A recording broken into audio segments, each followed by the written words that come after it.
Kolobi Productions is a shit YouTuber. He has no substance, his thumbnails are exploitative, and he makes cartoon rap battles, a series that no one above the age of 8 could love unironically because it is just that bad. When I made my video around Kolobi, I thought he intended to steal from epic rap battles and their entire shtick, and while this is true to an extent, Kolobi has a much clearer influencer for his terrible copying work, Verbalase. Personally, I'd never even heard of the guy until I wouldn't stop getting comments about how Kolobi was a worse version of him, and that I needed to talk about him at some point. When I initially looked to see what the hype was about, I watched a few minutes of one of his videos and couldn't really get through the entire thing because I thought it was just kinda bad. On closer inspection months later, I can say that isn't exactly the case. The title may sound misleading in relation to what I'm saying now, but I still don't really like Verbalase's cartoon beatbox battles. I found many more aspects to appreciate on a deeper level, but I still have plenty of harsh criticism to level on the content. Unlike with Kolobi though, I think Verbalase is a pretty cool guy who actually gives a shit about what he puts out into the world. This video is in no way an attack on Adam as a person or anything like that. He's proven himself to be a talented performer on live shows and genuinely feels like a nice guy having fun with his profession going all the way back to the beginning of YouTube. Also, unlike Kolobi, I didn't know the community's general thoughts on Verbalase. He gets dozens of millions of views on videos, so some people must like him, but to gauge just how much people liked him, I decided to create a little social experiment.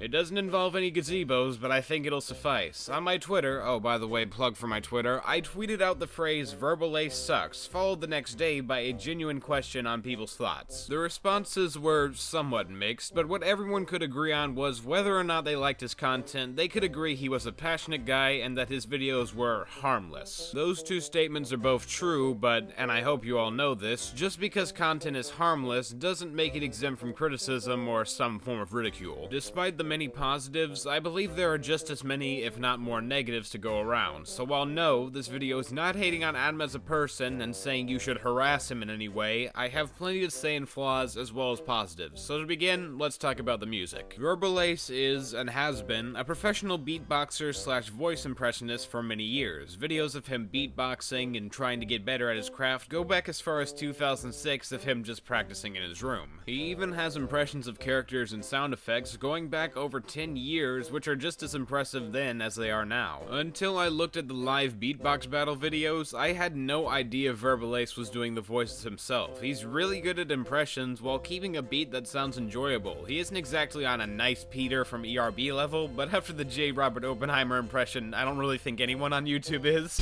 Listening to you took everything I have left. After your raps, I am become deaf. Check out this video from Epic Rap Battles if just for Nice Peter's impression of J. Robert Oppenheimer alone. Back to Verbalase, his constant reliance on his own impressions can be a downside at times, despite how mostly spot on they are. On occasion, like in the Goofy vs. Patrick or Sonic vs. Mario videos, you can hear him having a hard time with Goofy and Sonic.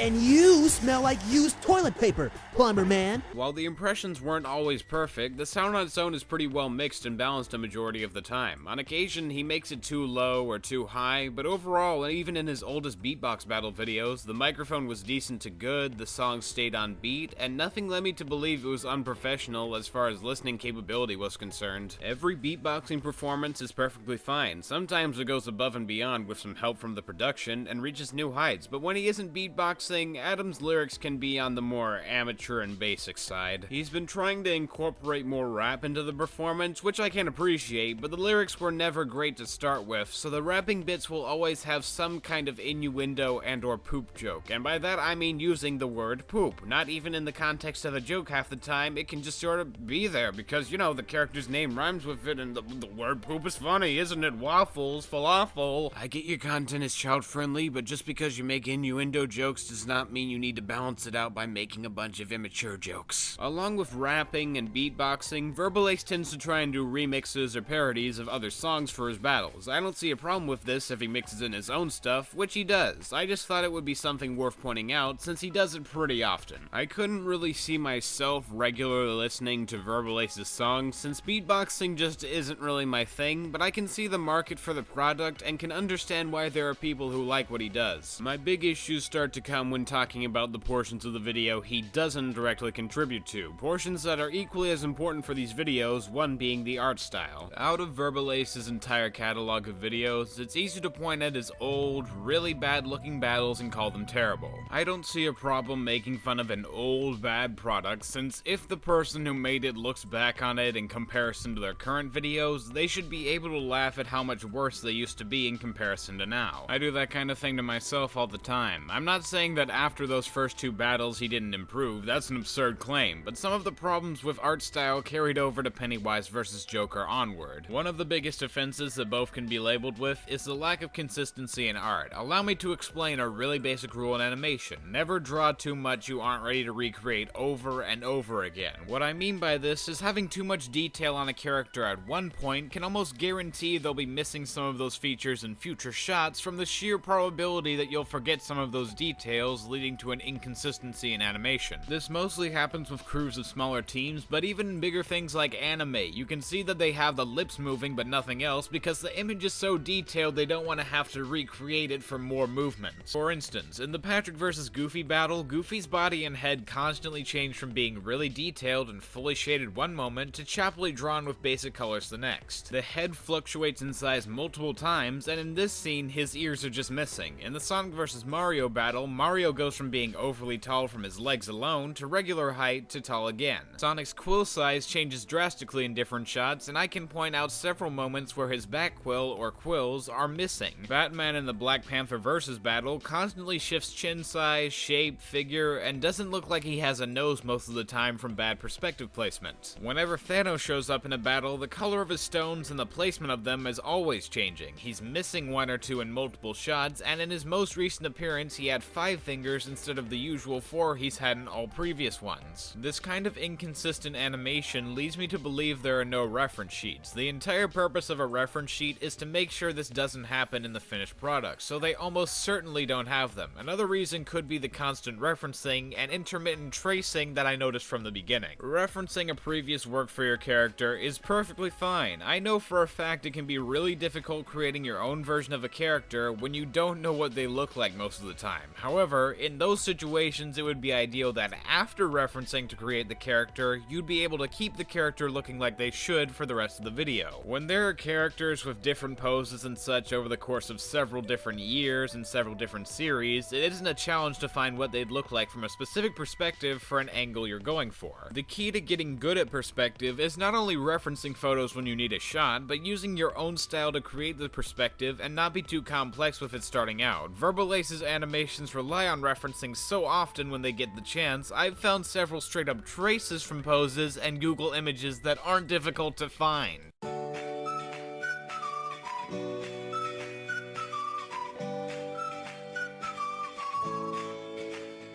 I left out multiple shots that were tracing for the meme, but even then you shouldn't do a direct trace because it isn't helping your artistic ability and would look much better, or at least more original, if you created your own rendition. Didas tried to pull the same shit a while ago, but at least when he did it, he used his actual characters to try and cover up the trace. That Mario vs. Sonic video from before looks weird in several shots because images are taken not only from TV shows but from amiibos, side shots of the character that are meant for reference rather than trace, and in-game sprites. In one instance, I found a straight-up stock image traced into the video with no shame whatsoever. I got some insight into how this would have happened by seeing a cartoon beatbox battle animatic that never ended up being finished. In most animatics for TV shows and movies, the characters are drawn somewhat more loosely in basic colors or even black and white to be finished later in the final product. I have to explain this because Verbalase or his animation director did something else I wasn't expecting. They cropped images from the shows and movies the characters resided in and placed them in for what emotion should look like as if they were low-budget YouTube commentators. Generally, animatics are made with original images created by the artist for references the animators can use in the final product, so wouldn't it make sense that the animators might get lazy at some point and just trace the image they're given since, well,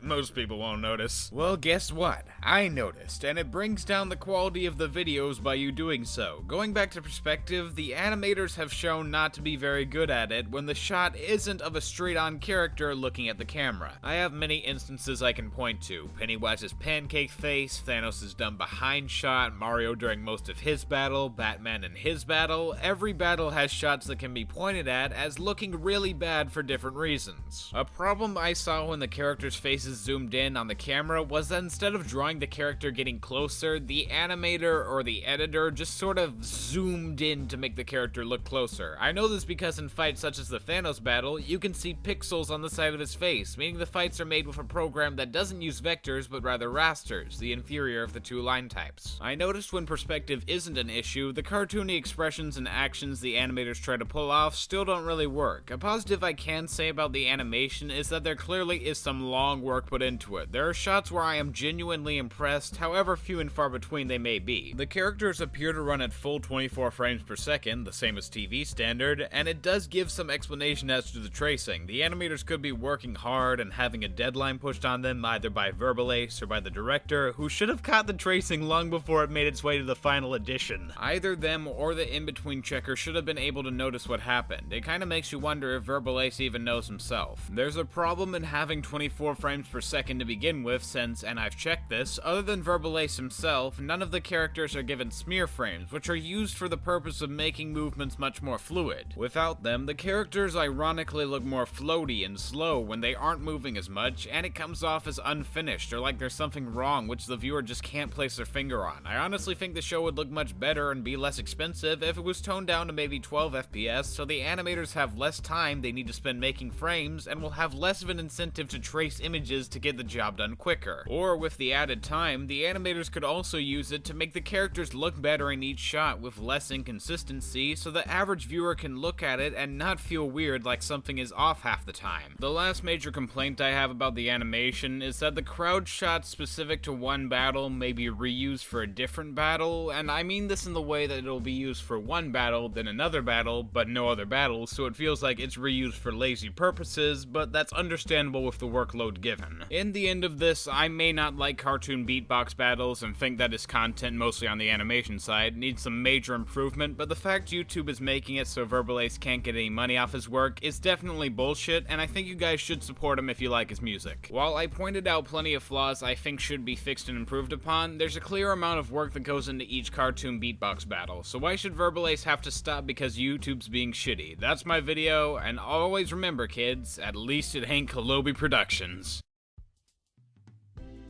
Oh wow, I'm doing one of those little after credits things. I never do these anymore, but I just wanted to put a little bit of commentary here to say like, yeah, this video is like my last one I'm doing before I turn 16 on March 4th. I'll probably do a stream then, so if you're in the mood and you're in the area and you want to just check it out, then that would be pretty cool. Thanks again for watching, I'll see you all later, goodbye.